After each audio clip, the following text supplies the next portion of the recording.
मुंबईमध्ये महिलांचं शोषण अत्याचार करणाऱ्या भोंदूबाबाला अटक झाली आहे आणि या भोंदूबाबा विरोधात 60 पीडितांकडून तक्रारी दाखल झाल्यात। जिम ट्रेनर असल्याचं भासवायचा करत रहा भोंदूबाबा उपचाराच्या नावाखाली महिलांचं शोषण, अघोरी विद्या, अंधश्रद्धेचा प्रसार त्याच्याकडनं केला जात होता।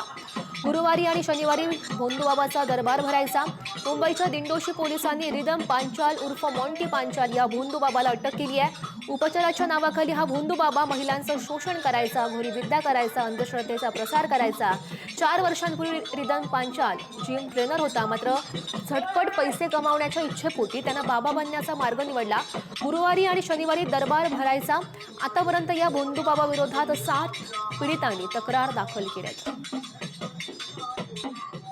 बेसिकली आहे जिम ट्रेनर।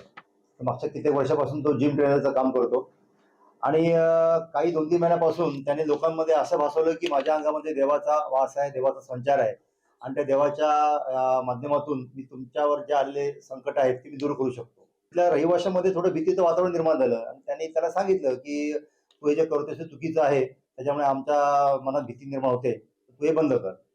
तेव्हा त्या लोकांना त्यांनी सांगितलं की तुम्ही जर माझ्यामध्ये आलात, विधीच्या मध्ये आलात, तर मी तुमचा देखील सर्वनाश करेन। ती लोक घाबरली। आलेल्या लोकांची आम्ही तक्रार घेतली आणि एफ आय आर रजिस्टर करून काल आम्ही त्याला ताब्यात घेतलेलं आहे आणि आता अटक करून त्याला मान्य न्यायालयात हजर केलेलं आहे।